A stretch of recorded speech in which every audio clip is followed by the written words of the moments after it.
ಬರ್ರಿ ಬೀಗ್ರ ಊಟ ಮಾಡೋಣ. ಬಾಳ್ ಮಂದಾಗ್ಲಿ ತಗೋರಿ. ನಿಮ್ಮ ಬಾಯ ಅರಿಕೆಯಿಂದ ಹಂಗ ಆಗ್ಲೇವಾ?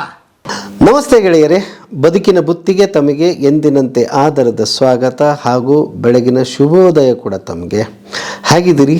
ಚೆನ್ನಾಗಿದ್ದೀರಿ ಅಂತ ಭಾವಿಸ್ತಾ ಬನ್ನಿ, ಇವತ್ತು ನಾನು ಬಾಗಲಕೋಟೆಯ ಮಹಾಲಿಂಗಪುರದಿಂದ ಒಂದು 10 ಕಿಲೋಮೀಟರ್ ದೂರದಲ್ಲಿರೋ ರಬಕವಿ ಬನಹಟ್ಟಿಗೆ ಬಂದಿದ್ದೀನಿ. ಅಲ್ಲಿಂದ ಒಂದು ಚಂದದ ಕತೆ ತೊಗೊಂಡು ಬಂದಿದ್ದೀನಿ.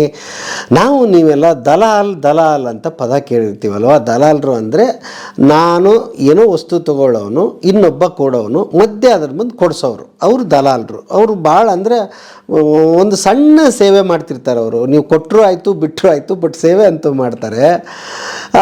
ಅಂಥದ್ದೊಂದು ದಲಾಲ್ ಕತೆ ತೊಗೊಂಡು ಬಂದಿದ್ದೀನಿ. ಏನಪ್ಪ ಇದೇನು ಹೇಳ್ತೀಯ ಈ ಕತೆ ಅಂತಂದರೆ, ನಿಜಕ್ಕೂ ರೋಚಕವಾದ ಕತೆ. ಇವತ್ತು ದೇಶಕ್ಕೆ ಒಂದು ದೊಡ್ಡ ಹೆಸರು ಒಬ್ಬರು ದಲಾಲರು ತಂದು ಕೊಟ್ಟಿದ್ದಾರೆ ಅಂದರೆ ನೀವು ನಂಬಬೇಕು. ಹೌದು, ಅದು ರಬಕವಿ ಬನಹಟ್ಟಿಯಲ್ಲಿರುವ ದಲಾಲ್ ಫಾರ್ಮ್ ಹೌಸು ಅಂತಲೇ ಫೇಮಸ್ಸು. ಅದರ ಕತೆ ಹೇಳೋದಕ್ಕೆ ಬಂದಿದ್ದೀನಿ.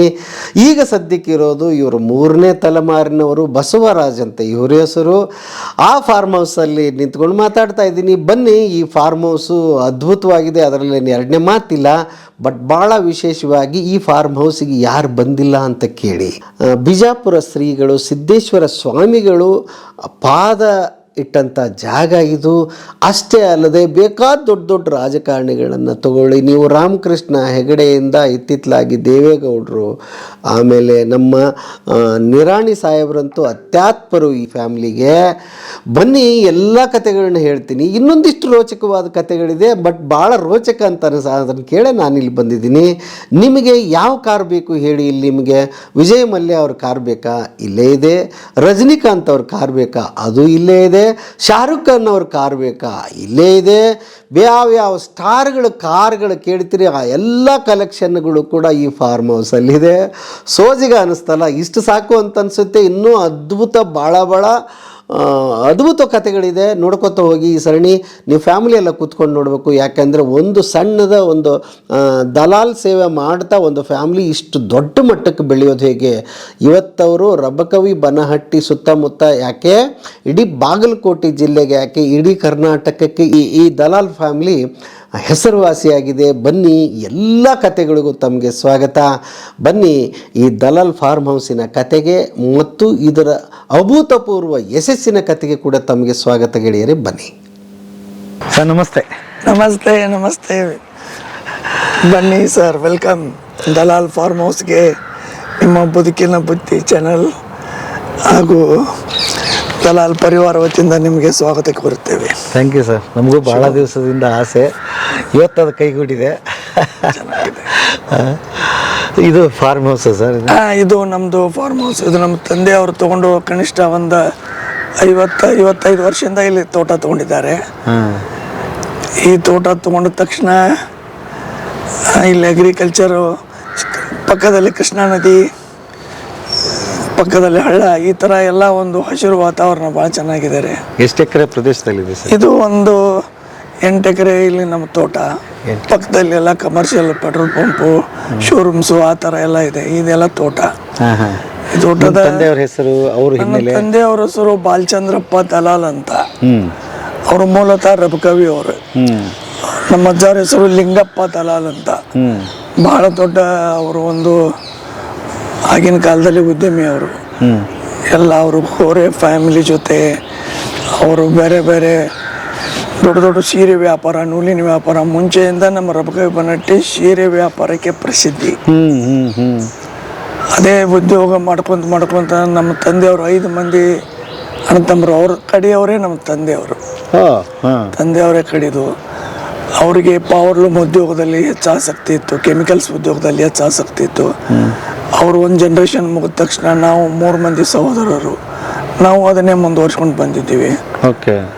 ಹೀಗಾಗಿ ನಮ್ಮಲ್ಲಿ ರಬಕವಿ ಬನಹಟ್ಟಿ ಈ ಭಾಗಕ್ಕೆ ಹೊಸದಾಗಿ ಪವರ್ಲೂಮ್ ಪರ್ಚೇಸ್ದವರು ನಮ್ಮ ತಂದೆಯವರು. ಒಂದು ಕಂಪನಿ ಇತ್ತು ಬೆಂಗಳೂರಿನಲ್ಲಿ, ಮೈಸೂರು ಮಿಷನರಿ ಮ್ಯಾನುಫ್ಯಾಕ್ಚರ್ಸ್ ಅಂತ. MC ಚೆರಿಯನ್ ಅಂತ ಈಸ್ ಎ ಬಾಂಬೆ ಗವರ್ನರ್. ಅವರೊಂದು ಯೂನಿಟ್ ಇತ್ತು.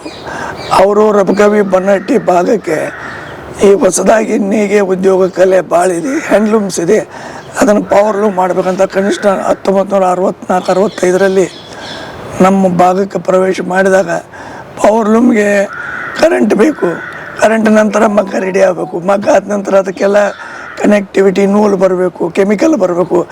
ಇದೆಲ್ಲ ವ್ಯವಸ್ಥೆ ಅವಾಗ ಸರಳಿತಿದ್ದಿದ್ದಿಲ್ಲ. ಒಂದೊಂದಾಗಿ ನಮ್ಮ ತಂದೆಯವರು ಮೊದಲು ಪವರ್ ಲೂಮ್ ಸಪ್ಲೈ ಮಾಡಿದರು. ಅದರ ಬೆನ್ನಲ್ಲಿ ಕರೆಂಟು, ಅದರ ಬೆನ್ನಲ್ಲಿ ಕೆಮಿಕಲ್ಲು, ಅದೇ ಉದ್ಯೋಗ ಎಲ್ಲ ಥರ ಮುಂದುವರೆದು ಇದೊಂದು ಬೃಹತ್ತಾದ ಈ ಭಾಗದಲ್ಲಿ ಪವರ್ ಲೂಮ್ ಉದ್ಯೋಗ ಸೃಷ್ಟಿ ಆಯ್ತು ಅಂತ ಹೇಳಿಕ್ಕೆ ನಮ್ಗೆ ಖುಷಿ ಆಗುತ್ತೆ. ಕನಿಷ್ಠ 35,000ಕ್ಕಿಂತ ಜಾಸ್ತಿ ಪವರ್ ಲೂಮನ್ನು ಈ ಭಾಗದಲ್ಲಿ ನಮ್ಮ ತಂದೆಯವರು ಸಪ್ಲೈ ಮಾಡಿದ್ದಾರೆ. 35,000. ಇಡೀ ಕರ್ನಾಟಕ ರಾಜ್ಯದಲ್ಲಿ ಚಿಕ್ಕಬಳ್ಳಾಪುರ, ದೊಡ್ಡಬಳ್ಳಾಪುರ, ಗದಗು, ಹನುಮಸಾಗರ, ಬಾಗಲಕೋಟೆ, ಜಮಖಂಡಿ ಈ ಥರ ಎಲ್ಲ ಭಾಗದಲ್ಲಿಯೂ ನಾವು ನಮ್ಮದೇ ಆದ ಒಂದು ಕಂಪ್ನಿದು 35,000 ಕೊಟ್ಟಿದ್ದೀವಿ. ಅದೇ ಥರ ಬೇರೆ ಬೇರೆ ಲಕ್ಷ್ಮಿ, ಸಿಮ್ಕೋ, ಗ್ವಾಲಿಯರ್ ಈ ಥರ ಬೇರೆ ಕಂಪ್ನಿಯವರು ಬಂದಿದ್ದಾರೆ. ಸೊ ಇಷ್ಟು ಬೃಹತ್ತಾಗಿ ಈ ಭಾಗ ಪವರ್ ಲೂಮ್ ಉದ್ಯೋಗದಲ್ಲಿ ಬೆಳ್ಕೊಂಡು ಬಂದಿದೆ ಅಂತ ಹೇಳಲಿಕ್ಕೆ ಒಂದು ಖುಷಿ. ಅದರ ಬೆನ್ನಲ್ಲೇ ನೂಲಿನ ವ್ಯಾಪಾರ, ಅದರ ನಂತರ ಕೃಷಿ ಚಟುವಟಿಕೆಗಳು. ಕನಿಷ್ಠ 2000 ನಂತರ ಆಲಮಟ್ಟಿ ಬ್ಯಾಕ್ ವಾಟರ್ ಜಾಸ್ತಿ ಆದ ತಕ್ಷಣ ಈ ನಮ್ಮ ಭಾಗ ಸಮೃದ್ಧಿ ಆಯಿತು. ಈ ಭಾಗ ಸಮೃದ್ಧಿ ಆಗಲಿಕ್ಕೆ ಕಾರಣ ಆಲಮಟ್ಟಿಯಲ್ಲಿ ಸಿಕ್ಕಾಪಟ್ಟೆ ರೈತರು ಭೂಮಿ ಕಳ್ಕೊಂಡ್ರು. ಆ ತ್ಯಾಗದಿಂದ ನಮ್ಮ ಭಾಗದ ಸಮೃದ್ಧಿ. ಕನಿಷ್ಠ 15-20 ಶುಗರ್ ಫ್ಯಾಕ್ಟ್ರಿಗಳು ಬಂದು, 2-3 ಸಿಮೆಂಟ್ ಫ್ಯಾಕ್ಟ್ರಿ, JK, ದಾಲ್ಮಿಯಾ ಅಂತ ದೊಡ್ಡ ದೊಡ್ಡ ಇಂಡಸ್ಟ್ರಿ ಬಂದು ಬಾಗಲಕೋಟೆ ಜಿಲ್ಲೆ ಇವತ್ತು ಕರ್ನಾಟಕದಲ್ಲಿ ಹೈಯೆಸ್ಟ್ ರೆವೆನ್ಯೂ ಕೊಡುವಂಥ ಜಿಲ್ಲೆಯಾಗಿದೆ. ಜಮಖಂಡಿ ಇಡೀ ರಾಜ್ಯದಲ್ಲಿ ಹೈಯೆಸ್ಟು LIC ಪ್ರೀಮಿಯಂ ಕಟ್ಟುವಂಥ ಹೆಗ್ಗಳಿಕೆ ಇದೆ. 2 ವೀಲರ್ಸ್ನಲ್ಲಿ ಇಡೀ ರಾಜ್ಯದಲ್ಲಿ ಹೈಯೆಸ್ಟ್ ರಿಜಿಸ್ಟ್ರೇಷನ್ ಮಾಡುವಂಥ ಜಮಖಂಡಿ ವಿಭಾಗ ಇದೆ. ಈ ಭಾಗ ಇಷ್ಟು ಸಮೃದ್ಧಿ ಆಗಲಿಕ್ಕೆ ನಮ್ಮ ರೈತರ ತ್ಯಾಗ, ಅವರು ಕಳ್ಕೊಂಡಂಥ ಭೂಮಿಯಿಂದ ಲಕ್ಷಾನು ಎಕರೆ ಕನಿಷ್ಠ ಸರ್ಕಾರ ಕೊಡೋಕ್ಕಾಗದೇ ಇರುವಂಥ ಸಮಯದಲ್ಲಿ ರೈತರೇ ಒಂದು ಸ್ವಂತ ಬ್ರಿಡ್ಜ್ ನಿರ್ಮಾಣ ಮಾಡಿ ತಮ್ಮದೇ ಸೇತುವೆ ಕಟ್ಟಿದ ಹೆಗ್ಗಳಿಗೆ ನಮ್ಮ ಜಮಖಂಡಿ ತಾಲೂಕಿಗಿದೆ. ಈ ಥರ ಬೇರೆ ಬೇರೆ ಕ್ಷೇತ್ರದಲ್ಲಿ ಸಾಹಸಿಗರು ನಮ್ಮ ಭಾಗದಲ್ಲಿದ್ದಾರೆ. ಅದಾಗ ರಬಕವಿ ನಮ್ಮ ಪುಣ್ಯಕ್ಷೇತ್ರ, ರಬಕವಿ ಬನ್ನಟ್ಟಿ ವಿಶೇಷ ಒಂದು ಮಗ್ಗ. ಎರಡನೇ ವಿಶೇಷ ಅಂದರೆ ರಬಕವಿಯಲ್ಲಿ ನಾವು ಇತಿಹಾಸ ಕೇಳಬೇಕಾದ್ರೆ 64 ಮಠಗಳು ಇದ್ದು ಅಂತ ನಾವು ಹೇಳ್ತಾರೆ. ಒಂದೇ ಒಂದು ಚಿಕ್ಕ ಊರಲ್ಲಿ 64 ಮಠ ಯಾಕೆ ಬಂದು, ಯಾಕಿಷ್ಟು ಮಠಗಳು ಬಂದು, ಯಾಕಿಷ್ಟು ಸ್ವಾಮೀಜಿಗಳು ರಬಕವಿಗೆ ಬಂದರು? ಇಲ್ಲಿ ಸಾಹಿತ್ಯದ ಭಯಂಕರ ಹಿನ್ನೆಲೆ ಇದೆ. ಈಶ್ವರ ಸನಕಲ್ ಅಂತ ಕವಿ ಆಗಿರ್ಬೋದು, ತಮ್ಮಣ್ಣಪ್ಪ ಚಿಕ್ಕೋಡಿ ಅಂತ ಆದರ್ಶ ಕಾಲೇಜ್ ಕಟ್ಟಿದಂಥ ಇರ್ಬೋದು, ಪಟ್ಟಣ್ ಸ್ಕೂಲ್ ಇರ್ಬೋದು. ಈ ಥರ ವಿದ್ಯಾ ಮತ್ತು ಸಾಹಿತ್ಯಿಕವಾಗಿ ರಬಕವಿ ಬನ್ನಟ್ಟಿ ಭಾಳ ಸಮೃದ್ಧ ಆಗಿದೆ. ಈಗ ಮಠಗಳು ಇಲ್ಲ, ಅವೆಲ್ಲ ಆಸ್ತಿಯಾಗಿ ಪರಿವರ್ತನೆ ಆಗಿದೆ. ಹೀಗಾಗಿ ರಬಕವಿ ಊರಿಗೆ ಒಂದು ದೊಡ್ಡ ಹಿನ್ನೆಲೆ ಇದೆ ಅಂತ ನಾನು ಹೇಳ್ತೀನಿ. ಈಗ ಒಂದು ಕಾಲದಲ್ಲಿ ಮಹಾರಾಜರು ಮರ್ಜರ್ ಆಗೋ ಸಮಯದಲ್ಲಿ ಟ್ರಸ್ಟ್ ಆ್ಯಕ್ಟ್ ಅಂತ ಸರ್ಕಾರ ಒಂದು ಇಂಟ್ರೊಡ್ಯೂಸ್ ಮಾಡಿತು. ಆ ಟ್ರಸ್ಟ್ ಯಾರಿಗೂ ಇದ್ದಿದ್ದಿಲ್ಲ. ಆ ಟ್ರಸ್ಟನ್ನು ಮಾಡಿದರೆ ನಮ್ಮೂರಲ್ಲಿರುವಂಥ ಸುಮಾರು ಆಸ್ತಿಗಳು ಊರಲ್ಲಿ ಉಳಿತಾವಂತ ಗೊತ್ತಾಗಿ ಒಂದು ಉಮದಿ ಅನ್ನೋರಂಥ ಒಂದು ಫ್ಯಾಮಿಲಿ 100 ಆಸ್ತಿಗಳನ್ನು ಟ್ರಸ್ಟ್ ಮುಖಾಂತರ ಕನ್ವರ್ಷನ್ ಮಾಡಿ ಸ್ಮಶಾನಗಳು, ದೇವಸ್ಥಾನಗಳು, ಮಾರ್ಕೆಟ್ನಲ್ಲಿ ಇರುವಂಥ ತಮ್ಮದೇ ಆದ ಸ್ವಂತ ಆಸ್ತಿಯನ್ನು ಮರ್ಜರ್ ಮಾಡಿ ಅದನ್ನು ಟ್ರಸ್ಟ್ ಕನ್ವರ್ಟ್ ಮಾಡಿದಾಗ ರಬಕವಿ ಊರಿಗೆ ಇಂದಿರಾ ಗಾಂಧಿ, ನೆಹರು, ಅಂಬೇಡ್ಕರ್, BD ಜತ್ತಿ ಅವರು ಅದರದ ಒಂದು ಪ್ರಮೋಷನ್ ಸಲುವಾಗಿ ರಬಕವಿ ಬಂದಂಥ ಇತಿಹಾಸ ಇದೆ. ಅದರ ನಂತರ 2 ಸಲ 3 ಸಲ ರಬಕವಿಗೆ ವಿಸಿಟ್ ಕೊಟ್ಟಂಥ ಇತಿಹಾಸ ಇದೆ. ಅಂದರೆ ರಬಕವಿ ಬನ್ನಟ್ಟಿ ಒಂದು ಔದ್ಯೋಗಿಕ ಊರು. ಇಲ್ಲಿ ನಾವೆಲ್ಲ ಸಾಂಗ್ಲಿ ಸಂಸ್ಥಾನದವರು, ಜಮಖಂಡಿ ಸಂಸ್ಥಾನ ಪಕ್ಕದಲ್ಲಿ, ಮುಧೋಳ ಸಂಸ್ಥಾನ ಪಕ್ಕದಲ್ಲಿ. ಹೀಗಾಗಿ ಕೃಷಿ ಮತ್ತು ನೇಕಾರಿಕೆ, ಎಜುಕೇಷನ್ನು, ಸಾಹಿತ್ಯ ಈ ಭಾಗದ ಒಂದು ಅದ್ಭುತ ಕೊಡುಗೆ ಅಂತ ನಾವು ಹೇಳೋದು. ಇಂಥ ಊರಲ್ಲಿ ನಾವು ಹುಟ್ಟಿದ್ದು ನಮ್ಮ ಪುಣ್ಯ. ಅದೇ ಥರ ನಮ್ಮ ಫಾರ್ಮ್ ಹೌಸ್ನಲ್ಲಿ ಕನಿಷ್ಠ 80ರ ದಶಕ ಆಸ್ಪಾಸ್ ಇರ್ಬೇಕು. ರಾಮಕೃಷ್ಣ ಹೆಗಡೆ ಅವರು ಆಗಿನ ಸಮಯದಲ್ಲಿ ಬಂದಾಗ ಇಲ್ಲಿ ಉಳ್ಕೊಂಡಿದ್ರು, ಇಲ್ಲೆಲ್ಲ ಕಾರ್ಯಕ್ರಮ ಮಾಡಿದರು. ಅದರ ನೆನಪಾದ ನಂತರ ದೇವೇಗೌಡರು ಬಂದೋಗಿದ್ರು. ಅದಾದ ನಂತರ ಸಿದ್ದೇಶ್ವರ ಸ್ವಾಮೀಜಿ ಸ್ವತಃ ನಮ್ಮ ಫಾರ್ಮ್ ಹೌಸ್ನಲ್ಲಿ ಎಷ್ಟೋ ದಿವಸ ಉಳ್ಕೊಂಡು ಪ್ರವಚನಗಳು ಮಾಡಿದ್ದು. ಇದು ನಮ್ಮ ಭಾಗ್ಯ ಮತ್ತು ನಮ್ಮ ಭಾಗದ ಒಂದು ಭಾಗ್ಯ ಅಂತ ನಾನು ಹೇಳಬೇಕು. ಅವರು ಪ್ರೇರಣೆಯಿಂದ ಅವರು ಬಂದಾಗೆಲ್ಲ ಒಂದು ಹೊಸತನ ಕೇಳ್ತಾ ಇದ್ರು. ನಿಮ್ಮ ಫಾರ್ಮ್ ಹೌಸ್ನಲ್ಲಿ ಇದು ಮಾಡಿದರೆ ಚೆನ್ನಾಗಿದೆ, ಇದು ಮಾಡಿದರೆ ಚೆನ್ನಾಗಿದೆ. ಅವರು ಒಂದು ಪ್ರೇರಣೆಯಿಂದ ಸಿದ್ದೇಶ್ವರ ಸ್ವಾಮೀಜಿ ಅವರು ಇಲ್ಲಿ ಉಳ್ಕೋತಾ ಇರುತ್ತೆ. ಇವತ್ತು ಅವ್ರನ್ನ ಕಳ್ಕೊಂಡ ತಕ್ಷಣ ನಮ್ಗೆ ಗೊತ್ತಾಗುತ್ತೆ ಅವ್ರ ಮಹತ್ವ, ಅವ್ರ ಜ್ಞಾನ, ಅವರು ಮಾಡಿದಂಥ ಒಂದು ತ್ಯಾಗ ಏನಿದೆ ಅಂತ ನಾವು ಇವತ್ತು ಅರಿತಾ ಇದ್ದೀವಿ. ಹೀಗಾಗಿ ಇಂಥ ಪುಣ್ಯಕ್ಷೇತ್ರದಲ್ಲಿ ಸ್ಥಳದಲ್ಲಿ ಅವರಿದ್ದಾಗ ಅವ್ರ ನಂತರ ಪೇಜಾವರ ಶ್ರೀಗಳು, ಕನ್ನೇರಿ ಶ್ರೀಗಳು, ಸಾಕಷ್ಟು ರಾಜಕಾರಣಿಗಳು ಇಲ್ಲಿ ಬಂದು ಒಬ್ಬರು ಮಹಾತ್ಮರ ನೆಲೆಸಿದ್ದಕ್ಕೆ ಅವರ ಸಂಪರ್ಕದಿಂದ ಇಡೀ ನಮ್ಮ ಫಾರ್ಮ್ ಹೌಸ್ ಧನ್ಯ ಆಗಿದೆ ಅಂತ ನಾವು ಭಾವಿಸ್ತೀವಿ. ಅದೇ ಥರ ನಮ್ಮನ್ನು ಗುರುತಿಸಿ ಕೇಳಿ ತಾವು ಅಲ್ಲಿಂದ ಬದುಕಿನ ಬುತ್ತಿ ಚಾನಲ್ದವರು ನಮ್ಮ ದಲಾಲ್ ಫಾರ್ಮ್ ಹೌಸನ್ನು ಪರಿಚಯಿಸೋ ಸಲುವಾಗಿ ಬಂದಿದ್ದೀರಿ. ನಾವು ಹಾಗೂ ನಮ್ಮ ಪರಿವಾರದಿಂದ ತಮಗೆ ಸ್ವಾಗತ. ಅಯ್ಯೋ, ಇಂಥ ಗಣ್ಯರು ಪಾದಸ್ಪರ್ಶ ಮಾಡಿದ ಭೂಮಿಗೆ ಬಂದಿದ್ದೀವಿ, ನಾವು ಧನ್ಯರೇ. ನೋಡೋಣ ಸರ್. ಓಹೋ ಹಾಂ, ಬನ್ನಿ. ಅದ್ಭುತ. ಓಕೆ, ಇದನ್ನ ನಮ್ದು 2011ರಲ್ಲಿ ನಾವು ಇದನ್ನು ತೋಟದ ಮನೆ ಅಂತ ಕಟ್ಟಿದ್ದೀವಿ. ತೋಟದ ಮನೆ. ತೋಟದ ಮನೆ. ಹಾಂ ಹಾಂ ಮೊದಲು ಒಂದು ಕುಟೀರ ನಿರ್ಮಾಣ ಮಾಡಿದ್ದೀವಿ. ಹಾಂ ಹಾಂ ಅಲ್ಲಿ ಬಂದು ಅವ್ರು ಸ್ವಾಮೀಜಿ ಅವ್ರು ಇರ್ತಿದ್ರು.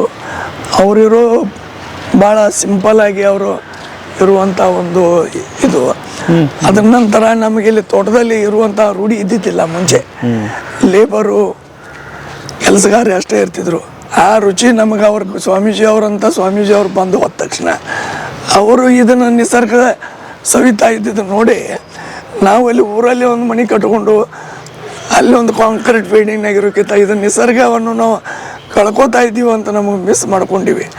2019ರಲ್ಲಿ ಪ್ರವಾಹ ಬಂತು. ಈ ಮನೆ ಒಂದು ಫ್ಲೋರ್ ಪೂರ್ತಿ 10 ಅಡಿ ಎಲ್ಲ ನೀರಲ್ಲಿ ಇತ್ತಿದ್ದು, ಪೂರ್ತಿ ನೀರಲ್ಲಿ. ನಾವು ಭಯಭೀತರಾದೀವಿ, ಇನ್ನು ತೋಟದಲ್ಲಿ ಇರೋಕ್ಕಾಗಲ್ಲ ಅಂತ. ಸ್ವಾಮೀಜಿ ಅವರಿಗೆ ಚರ್ಚೆ ಮಾಡ್ತಾ ಇದ್ದೀವಿ. ಸ್ವಾಮೀಜಿ ಅವರೇ, ಈ ತೋಟ ಎಲ್ಲ ನೀರಲ್ಲಿ ನಿಂತೋದು, ಕೃಷ್ಣಾ ನದಿ ಪ್ರವಾಹದಲ್ಲಿ ಹೇಗೆ ಬದುಕಬೇಕು ನಾವೆಲ್ಲ ಈ ಥರ ಆದರೆ? ಎಷ್ಟು ವರ್ಷ ಬಂದಿದೆ ಅಂತ ಕೇಳಿದ್ರು ಅವರು. ಇಲ್ಲ, 2005ರಲ್ಲಿ ಒಂದು ಸ್ವಲ್ಪ ಬಂದಿದೆ, ಆಮೇಲೆ 2019ರಲ್ಲಿ. ತೋಟ ಇದ್ದ ಎಷ್ಟು ವರ್ಷ ಆಯಿತು? 50 ವರ್ಷ. 47 ವರ್ಷ ಖುಷಿ ಕೊಟ್ಟಿದೆ.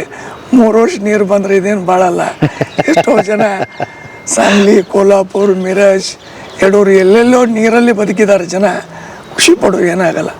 ಅವ್ರ ಪ್ರೇರಣೆಯಿಂದ ಇನ್ನಷ್ಟು ಇದಕ್ಕೆ ನಾವು ಜಾಸ್ತಿ ಹೆದರದೆ ಅದಕ್ಕೆ ಖರ್ಚು ಮಾಡಿ, ಅದಕ್ಕೆ ವೈಭವೀಕರಣ ಮಾಡಿ, ಕೃಷಿ ಒಂದು ನೀರು ಬರುತ್ತೆ ಹೋಗುತ್ತೆ, ಅದ್ರ ಪಾಡಿಗೆ ಏನಾದರೂ ಒಂದು ಸ್ವಲ್ಪ ಡ್ಯಾಮೇಜ್ ಮಾಡಿರುತ್ತೆ. ಆ ಡ್ಯಾಮೇಜ್ಗಿಂತ ನಮಗೆ ಸಿಗುವಂಥ ಖುಷಿ ಅದ್ಭುತ ಅಂತೇಳಿ ನಾವು ಅದನ್ನು ಧೃತಿಗೆಡದೆ ನಾವು ತೋಟವನ್ನು ಮತ್ತು ಮರು ನಿರ್ಮಾಣ ಮಾಡಿ ಇಲ್ಲೇ ನಾವು ಇರಲಿಕ್ಕೆ ಪ್ರಯತ್ನ ಮಾಡ್ತೀವಿ. ನಮ್ಮ ಪರಿವಾರ ಎಲ್ಲ ಇರೋದು ಊರಲ್ಲಿ ಮನೆ ಇದೆ. ಹೌದಾ? ನಾವೆಲ್ಲ 3 ಜನ ಅಣ್ತಂಬರು. ಎಲ್ಲರಿಗೂ ಒಂದೊಂದು ಬೇರೆ ಬೇರೆ ಉದ್ಯೋಗ. ಒಬ್ಬರು ಕೃಷಿ ನೋಡ್ತಾರೆ, ಒಬ್ಬರು ಪೆಟ್ರೋಲ್ ಪಂಪ್ ನೋಡ್ತಾರೆ, ಇನ್ನೊಬ್ಬರು ಸಹೋದರರು ಟೆಕ್ಸ್ಟೈಲ್ ಬಿಸ್ನೆಸ್, ಟೈಲ್ಸ್ ನೋಡ್ತಾರೆ. ಬಟ್ ಒಂದೇ ಒಂದು ನಮ್ಮಲ್ಲಿ ಒಂದು ನಮ್ಮ ತಾಯಿಯವರು ಒಂದು ಆಸೆ ಅಂದರೆ ಉದ್ಯೋಗ ಬೇಕಾದ ಮಾಡಿ, ಫಾರ್ಮ್ ಬೇಕಾದಷ್ಟು ಮಾಡಿ, ಆಫೀಸ್ ಬೇಕಾದ ಮನೆ ಬೇಕಾದ, ಅದೇನು ನನಗೆ ತೊಂದರೆ ಇಲ್ಲ. ನೀವೆಲ್ಲ ಮಕ್ಕಳು ಒಂದೇ ವೇದಿಕೆಯಲ್ಲಿ, ಒಂದೇ ಡೈನಿಂಗ್ನಲ್ಲಿ 2 ಹೊತ್ತು ಊಟ ಮಾಡಬೇಕು ಬಂದು. ಹೀಗಾಗಿ ನಾವು ಎಲ್ಲ ಬ್ರದರ್ ಸೇರಿ ಮಧ್ಯಾಹ್ನ ಸಾಯಂಕಾಲ ನಮ್ಮ ಊರಲ್ಲೇ ಮನೆಗೆ ಊಟಕ್ಕೆ ಹೋಗ್ತೀವಿ, ಮತ್ತು ಬಂದು ರಾತ್ರಿ ಇಲ್ಲೇ ವಾಸಿಸ್ತೀವಿ. ಈಗ ಇಲ್ಲಿ ಯಾರು ಇದ್ದಾರೆ ಸರ್? ನಾನು, ನನ್ನ ಫ್ಯಾಮಿಲಿ, ನನ್ನ ಮಿಸ್ಸಸ್ ಇರ್ತೀವಿ. ಹೌದಾ? ಓಕೆ. ಇವೆಲ್ಲ ನಮ್ಮದು ಮುಂಚೆಯಿಂದ ಒಂದು ಸ್ವಲ್ಪ ಕಾರು ಬಳಸ್ತಾ ಬಂದಿದ್ದೀವಿ. ನಾವು 2-3 ಜನ ಬ್ರದರ್ಸ್ಗಳು ಎಲ್ಲರಿಗೂ 1-2 ಗಾಡಿ. ನಮ್ಮ ತಂದೆಯವ್ರ ತೀರಿ 35 ವರ್ಷ ಆಯಿತು. 35 ವರ್ಷದಿಂದ ತೀರಿದಾಗ ನಮ್ಮ ಹತ್ರ ಸಾಕಷ್ಟು ಉದ್ಯೋಗ ವ್ಯಾಪಾರ ಎಲ್ಲ ಚೆನ್ನಾಗೇ ಇತ್ತು. ಆ ಸಮಯದಲ್ಲಿ ಅದೇನಂತಾರಲ್ಲ, ಕೊಟ್ಟಲ್ಲಿ ಇಟ್ಟಿಟ್ಟಲ್ಲಿ ಆ ಥರ ಒಂದು ಆಘಾತವಾಗಿ ನಮಗೊಂದು ಅಡಚಣೆ ಒದಗಿ ಬಂತು. ಸೊ ಅದನ್ನು ರಿಕವರಿ ಮಾಡಲಿಕ್ಕೆ ನಾವು ಎಷ್ಟೋ ವರ್ಷ ಶ್ರಮ ಪಡಬೇಕಾಯಿತು. ಅಂದರೆ ಸಾಕಷ್ಟು ನಮ್ಮ ದುಡ್ಡು ಎಲ್ಲ ಮಹಾಲಿಂಗಪುರದಲ್ಲಿ ಅಡತಿ ಇತ್ತು, ಬೇರೆ ಬೇರೆ ಉದ್ಯೋಗದಲ್ಲಿ ಬ್ಲಾಕ್ ಆಗಿ ಹೋಯಿತು. ಆ ಸಮಯದಲ್ಲಿ ಒಂದು ಸಲ ಸುಮ್ಮನೆ ನಮ್ಮ ಎಕ್ಸಾಮ್ ಎಲ್ಲ ಚೆನ್ನಾಗೇ ನಡೀತಾ ಇತ್ತು. ವ್ಯವಹಾರದಲ್ಲಿ ಏನೋ ಒಂದು ಗೆಳೆಯರಲ್ಲಿ ಒಂದು ಸಣ್ಣ ವ್ಯವಹಾರದಲ್ಲಿ ಬಿಸಿ ಗೀಸಿ ಅಂತ ಮಾಡ್ತಾರಲ್ಲ, ಆ ಥರ ಒಬ್ಬ ಗೆಳೆಯನು ನನ್ನ ಒಂದು ಕಡೆ ಎಲ್ಲ ಊರಿಗೆ ಹೋಗ್ಬೇಕಾದ್ರೆ ನಾನು ಏನೋ ಒಂದು ವ್ಯವಹಾರದಾಗ ಒಂದು ಸ್ವಲ್ಪ ದುಡ್ಡು ಕೊಡ್ಬೇಕಾಗಿತ್ತು. ಆಯ್ತಪ್ಪ ನಮಗೇನು ಸ್ವಲ್ಪ ತ್ರಾಸಿದೆ, ಮುಂದೆ ಹೋಗಿ ಒಂದು ದಿನ ನೀನು ಕೊಡ್ತೀನಿ, ಏನು ಚಿಂತೆ ಮಾಡಬೇಡ. ಇಲ್ಲ ನನಗೆ ಈಗ ಬೇಕು, ಇಲ್ಲ ಅಂದ್ರೆ ನೀನು ಕಾರ್ ತೊಗೊಂಡು ಹೋಗ್ತೀನಿ. ಎಲ್ಲ ಊರಿಗೆ ಹೊಂಟಿದ್ದು ಕಾರನೇ ಕಿತ್ಕೊಂಡು ಹೋದ.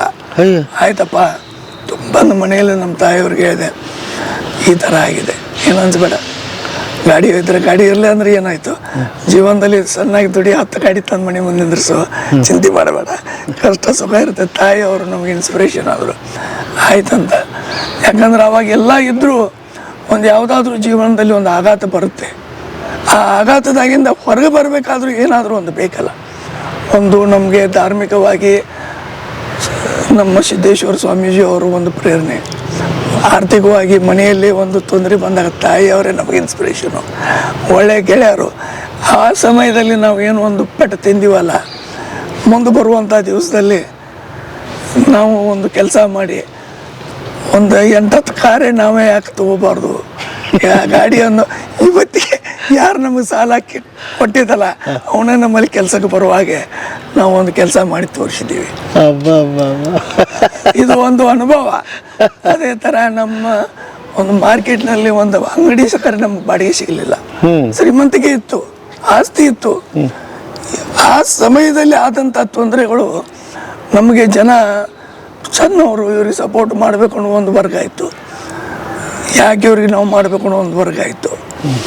ನಮಗೆ ಸರಿಯಾಗಿ ಬಾಡಿಗೆ ಸಿಗಲ್ದಕ್ಕೆ ಒಂದು ದಿವಸ ಅದು ಅಚಾನಕ್ಕಾಗಿ ಇಲ್ಲಪ್ಪ ನಿಮ್ಗೆ ಕೊಡೋಕ್ಕಾಗಲ್ಲ ಅಂದರು. ಆಯ್ತಪ್ಪ.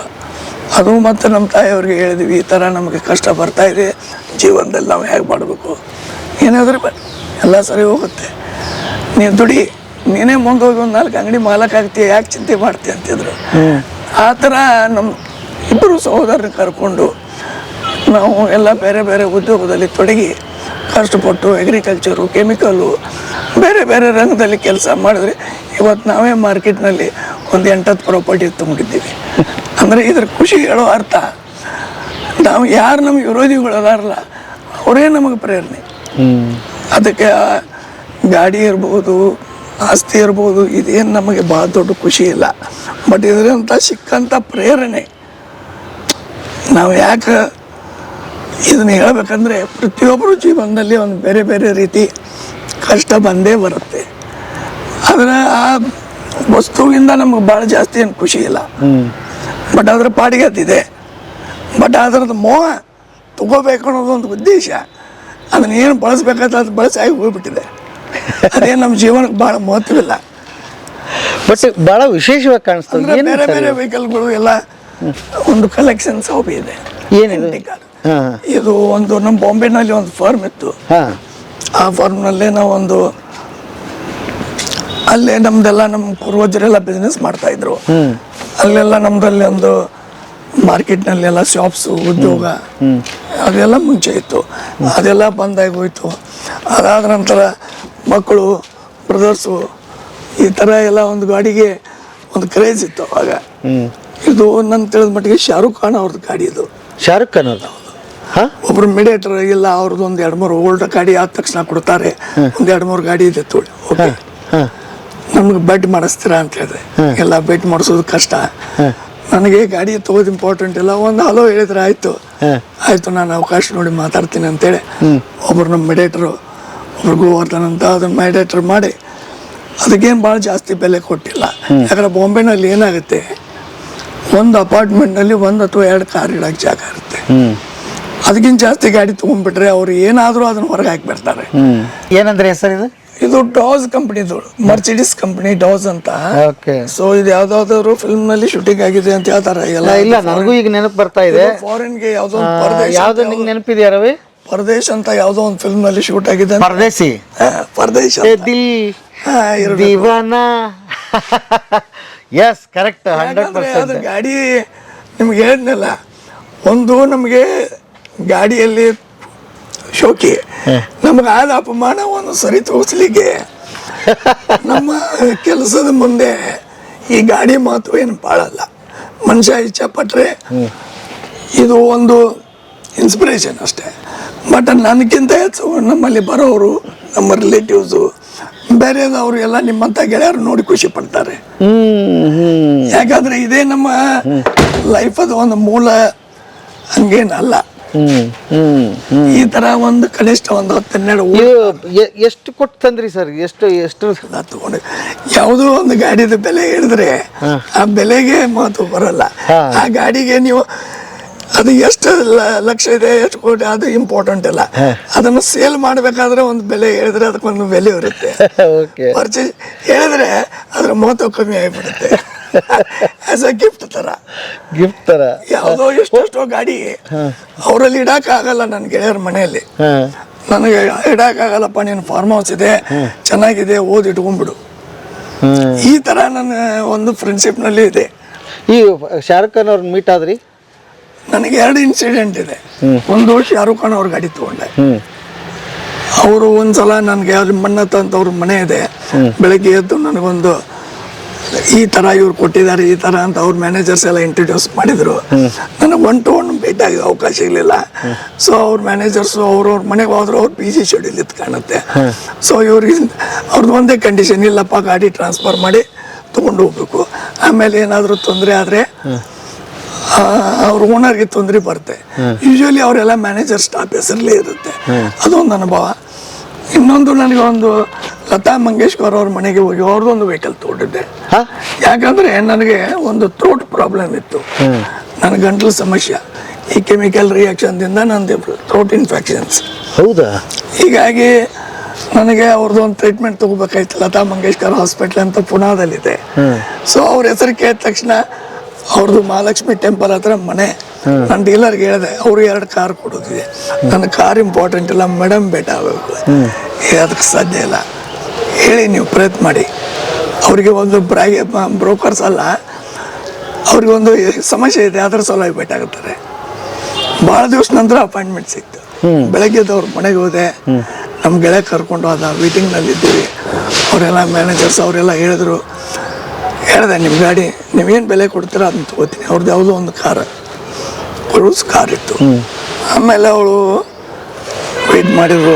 ಎಲ್ಲ ನೀವು ಅದನ್ನೆಲ್ಲ ತಕ್ಷಣ ಫಾರ್ಮಾಲಿಟೀಸ್ ಇಲ್ಲ ರೀ ಮೇಡಮ್, ನನಗೆ ಅದಿಲ್ಲ, ನನಗೊಂದು ಥ್ರೋಟ್ ಇನ್ಫೆಕ್ಷನ್ ಇದೆ, ಸರಿ ಹೋಗ್ತಾ ಇಲ್ಲ, ಪುನಾದಲ್ಲಿ ನಿಮ್ದೊಂದು ಹಾಸ್ಪಿಟ್ಲ್ ಇದೆ. ಸೊ ನಮ್ಮ ಸಣ್ಣ ವಯಸ್ಸಿನಲ್ಲಿ ಈ ಥರ ಸಮಸ್ಯೆ ಆಗಿದೆ. ನಿನ್ನೆ ಅವರೆಲ್ಲ ಜನರಲ್ ಆಗಿ ನಿಮ್ಗೇನು ಹ್ಯಾಬಿಟ್ಸು ಏನು ಅದೆಲ್ಲ ನಮ್ಮ ಬ್ಯಾಕ್ಗ್ರೌಂಡ್ ಹೇಳಿದೆ. ನನ್ನ ಕೆಮಿಕಲ್ ಬಿಸ್ನೆಸ್ ಇರೋದ್ರಿಂದ ಅದಕ್ಕೇನಾದರೂ ಸ್ಮೆಲ್ದಿಂದ ಆಗಿರಬೇಕು. ತಕ್ಷಣ ಅವರು ನಾನು ಹೋದ ತಕ್ಷಣ ಒಬ್ಬರು ಮ್ಯಾನೇಜರ್ಗೆ ಹೇಳಿ ಅವ್ರಿಗೆ ಅರೇಂಜ್ಮೆಂಟ್ ಮಾಡಿ, ಹೌದು ಒಂದು ಸ್ವಲ್ಪ ದಿವಸದಲ್ಲಿ ನನ್ನ ಕಾಲ್ ಬಂತು. ನಾನು ಪುನಾಗೆ ಹೋದೆ. ನನಗೆ ಇನ್ನೊಬ್ಬರು ನಮ್ಮ ಫ್ರೆಂಡ್ ಡಾಕ್ಟರ್ ಇದ್ದರು. ಅವರೆಲ್ಲ ನಾನು ತೋರಿಸಿ ನನ್ನ ಟ್ರೀಟ್ಮೆಂಟ್ ಮಾಡಿಸ್ಲಿಕ್ಕೆ ಅವ್ರು ಹೆಲ್ಪ್ ಆಯಿತು. ಸೊ ಅವರ ಒಂದು ಪರಿಚಯದಿಂದ ನನಗೊಂದು ಖುಷಿ. ಆಮೇಲೆ ಈ ಥರ ಒಂದು ಬೇರೆ ಆಮೇಲೆ ಇನ್ನೊಂದು ಗಾಡಿ ಇದೆ, ಅದು ವಿಜಯ ಮಲ್ಯ ಒಂದು ಆಕ್ಷನಲ್ಲಿ ಪರ್ಚೇಸ್ ಮಾಡಿದ್ವಿ. ವಿಜಯ ಮಲ್ಯ ಅವ್ರದ್ದು, ಲತಾ ಮಂಗೇಶ್ಕರ್ ಅವ್ರದ್ದು ತಗೊಂಡ್ಬಂದ್ರ ಕಾರ್? ತೊಗೊಂಡಿವಿ. ಇಲ್ಲಿದೆಯಾ ಸರ್? ಇಲ್ಲ, ಅದು ಸ್ವಲ್ಪ ಏನೋ ಟೆಕ್ನಿಕಲ್ ಪ್ರಾಬ್ಲಮ್ ಬಂತು. ಮುಂಚೆ ಸ್ವಲ್ಪ ದಿವಸ ಯೂಸ್ ಮಾಡಿ ಕೊಟ್ಟು ಬಿಟ್ಟಿವಿ. ಇವೆಲ್ಲ ನಾನು ಪರ್ಚೇಸ್ ಮಾಡಿದ್ದು. ನಮ್ದೆಲ್ಲ ಬಿಸ್ನೆಸ್ ಇರುತ್ತೆ. ನಮ್ಗೇನಾಗೈತಿ ಎಲ್ಲ ಡಿಪ್ರಿಸಿಯೇಷನ್ ಸಲುವಾಗಿ ಬೇರೆ ಕೆಲಸಕ್ಕೆ ನಮ್ಗೆ ಅದು ಟ್ಯಾಕ್ಸ್ ಪೇಯರ್ಗೆ ಅದೊಂದು ಬೆನಿಫಿಟ್ಸ್ ಇರುತ್ತೆ. ಅದು ಹಳಿದಾದ ತಕ್ಷಣ ಅದನ್ನ ಯಾರು ತಗೊಳ್ಳಲ್ಲ. ಈಗ ನೀವು ಎಷ್ಟೋ ಲಕ್ಷ ಕೊಟ್ಟು ತರ್ತೀರಿ, ನೋಡ್ಲಿಕ್ಕೆ ನಿಮಗೆ ಭಾಳ ಚೆನ್ನಾಗಿ ಕಾಣುತ್ತೆ. MRP ಸೇಲ್ ಮಾಡಕ್ ಹೋದ್ರೆ ಯಾರು ತಗೊಳ್ಳಲ್ಲ. ಆ ಬೆಲೆಗೆ ನಮ್ಗೆ ಕೊಡ್ಲಿಕ್ಕೆ ಮನಸ್ಸಾಗಲ್ಲ. ಅದಕ್ಕೆ ಏನಾಗ್ಬಿಟ್ಟಿದೆ, ಆಯ್ತಪ್ಪ ಅದೊಂದು ಮ್ಯೂಸಿಯಂ ತರ ಕನ್ವರ್ಟ್ ಆಗಿಬಿಟ್ಟಿದೆ. ಒಂದು ಕಾರಿನಿಂದ ಆದ ಅವಮಾನ ಇಷ್ಟು ಕಾರುಗಳ ಉಗಮ ಆಯ್ತಲ್ಲ ಸರ್? ಆಯ್ತು, ಅದು ಒಂದು ಅಪಮಾನ. ಅದೇ ನಮಗೆ ಒಂದು ಜೀವನದಲ್ಲಿ ನಾವು ಈ ವಿಷಯಗಳನ್ನೆಲ್ಲ ನಾವು ಸಿದ್ದೇಶ್ವರ ಸ್ವಾಮೀಜಿ ಅವ್ರ ಜೊತೆ ಚರ್ಚೆ ಮಾಡ್ತಾ ಇದ್ದೀವಿ. ನಾವು ಹೇಳೋ ಒಂದು ಅಗ್ರೆಸಿವ್ ಆಗಿ ಸ್ಪೀಚ್ ಕೇಳಿ ಅವರು ಹೇಳ್ತಿದ್ರು. ಇನ್ನೊಂದು ಘಟನೆ ಅಂದ್ರೆ, ಅವಾಗ 35-40 ವರ್ಷದಿಂದ ಅವ್ರ ಕಾರ್ ನಂದೇ ಕಾರು, ನಾನೇ ಡ್ರೈವರು. ಅವರು ನಮ್ಮ ಮಲ್ಲಯ್ಯ ಸ್ವಾಮೀಜಿ ಅವರು ಎಲ್ಲಾದ್ರೂ ಹೋಗ್ಬೇಕಾದ್ರೆ ಅವ್ರು ಬಂದ್ಬಿಡ್ತಿದ್ರು. ಎಷ್ಟು ಅಪಾಯಿಂಟ್ಮೆಂಟ್ ಅವ್ರಿಗೆ ಮುಂಚೆ ಇರ್ತಿರ್ಕಿಲ್ಲ. ನಮ್ಮ ಕಾರ್ನಲ್ಲಿ ಸಾಕಷ್ಟು ಸಲ ನಾವು ಕೇಳ್ಬೇಕಾದ್ರೆ, ನಾನು ಒಬ್ಬರು ರಾಜು ದೀಕ್ಷಿತ್ ಅಂತ ಅವ್ರದ್ದು ಸ್ಪೀಚ್ ಕ್ಯಾಸೆಟ್ ಕೇಳ್ತಾ ಇದ್ದೆ. ಯಾರು ಇವ್ರು ಏನು ಅಂತ ಅವ್ರು ಭಾಳ ಸಲ ಕೇಳ್ತಿದ್ರು. ಇವರು ನಮಗೂ ಭಾಳ ಪ್ರೇರಣೆ ರೀ, ಸ್ವದೇಶಿ ಚಿಂತಕರು. ಅವರನ್ನ ಭೇಟಿ ಆಗುವಂಥ ಸಂದರ್ಭ ಅವರು ಇಲ್ಲಿ ರಬಕವಿ ಕರೆಸಿ ಅವರು ಬಟ್ ಮಾಡಿಸಿ ನಮ್ಮ ಫಾರ್ಮ್ ಹೌಸ್ನಲ್ಲಿ ಇಟ್ಕೊಂಡು ನಮ್ಮ ರಬಕವಿ ಬನ್ನಟ್ಟಿಯಲ್ಲಿ 2-3 ಸ್ಪೀಚ್ ಕೊಡಿಸಿದ್ದೀನಿ. ಯಾಕೆ ಅವರು ಬದ್ದಲ್ಲಿ ನಿಮಗೆ ಇವತ್ತು ಎಲ್ಲ ಗೊತ್ತಿದೆ, ರಾಜು ದೀಕ್ಷಿತ್ ಅಂತ ಮಹಾನ್ ವ್ಯಕ್ತಿ ಅಂತ ಸ್ವದೇಶಿ ಚಿಂತಕರು. ಇವೆಲ್ಲ ಘಟನೆ ನಡಿಬೇಕಾದ್ರೆ ಒಬ್ಬರು ಸಿದ್ದೇಶ್ವರ ಸ್ವಾಮೀಜಿ ಅಂತ ಪ್ರೇರಕರು. ಯಾಕಂದ್ರೆ ಅವ್ರು ಎಷ್ಟೇ ನಮಗೆ ಹೇಳ್ತಿದ್ರಲ್ಲ ನಮ್ಮ ಜೀವನ ಅನುಭವದಲ್ಲಿ, ನೀ 4 ಜನ ಒಳ್ಳೆ ಗೆಳೆಯರನ್ನ ಕಟ್ಟ, 400 ಜನ ಬೇಡ. ಆ 4 ಜನನೇ ನೀನು 400 ಜನರನ್ನ ಪರಿಚಯ ಮಾಡಿಸ್ತಾರೆ. ನೀನು 4 ಜನ ಓಡಾಡೋರನ್ನ ಕಟ್ಟಿದೆ, 400 ಜನ ಅವ್ರನ್ನ ಭೇಟಿ ಮಾಡಿಸ್ತಾರೆ. ಯಾಕಂದ್ರೆ ಅವ್ರ ಜೊತೆ ನಾವು ಏನೋ ಒಂದು ಬೆಳೆದು ಬಂದ ದಾರಿ ಇದೆಯಲ್ಲ, ನಾವು 35-40 ವರ್ಷ ನಾವು ಈ ಸ್ಥಿತಿಗೆ ಬರಬೇಕಾದ್ರೆ ಒಂದು ಗುರುಗಳು, ಒಂದು ತಾಯಿ ತಂದೆ, ಪರಿವಾರ ಮತ್ತು ಒಳ್ಳೆ ಗೆಳೆಯರು.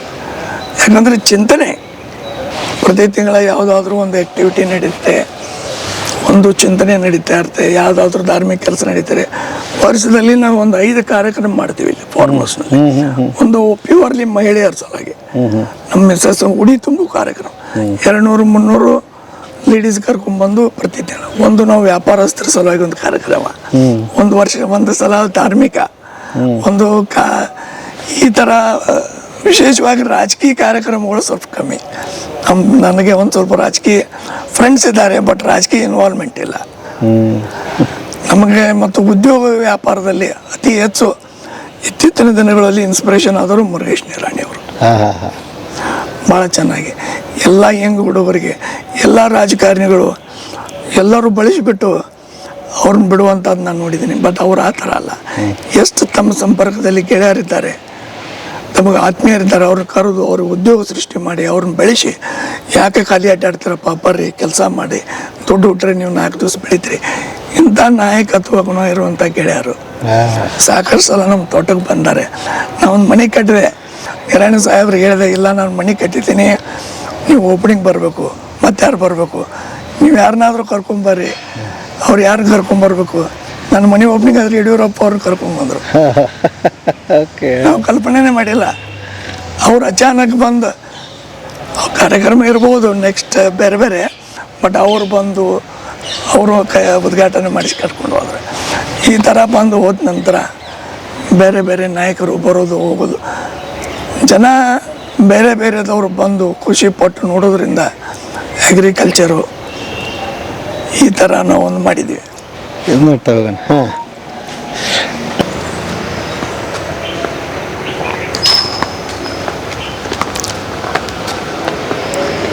ಭಾಳ ಅದ್ಭುತವಾಗಿ ಮಾಡಿದ್ದೀರಿ ಸರ್.